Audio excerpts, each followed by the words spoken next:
My great fellow Americans, earlier today, on the eve of the Thanksgiving holiday, 2 members of the National Guard serving in Washington, D.C., were shot at point-blank range in a monstrous ambush-style attack just steps away from the White House.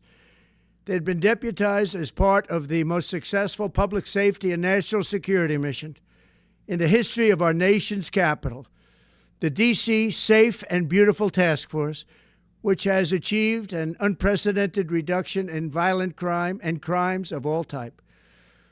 This heinous assault was an act of evil, an act of hatred, and an act of terror.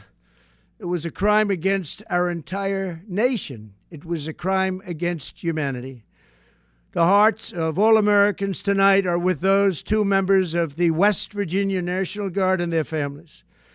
The love of our entire country is pouring out for them, and we are lifting them up in our prayers. As we are filled with anguish and grief for those who were shot, we're also filled with righteous anger and ferocious resolve. As President of the United States, I am determined to ensure that the animal who perpetrated this atrocity pays the steepest possible price.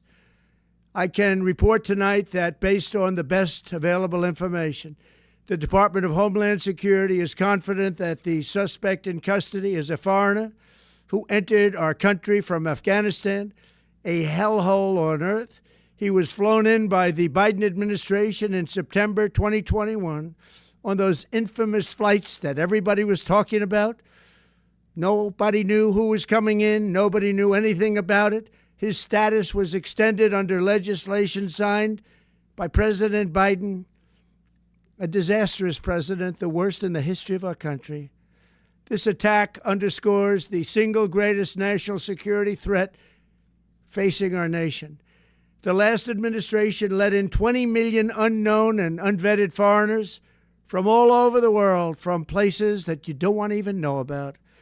No country can tolerate such a risk to our very survival. An example is Minnesota, where hundreds of thousands of Somalians are ripping off our country and ripping apart that once great state. Billions of dollars are lost, and gangs of Somalians come from a country that doesn't even have a government, no laws, no water, no military, no nothing. As their representatives in our country preach to us about our Constitution and how our country is no good. We're not going to put up with these kind of assaults on law and order by people who shouldn't even be in our country.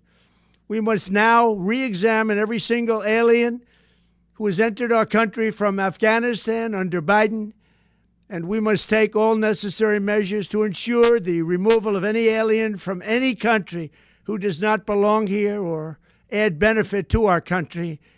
If they can't love our country, we don't want them. America will never bend and never yield in the face of terror.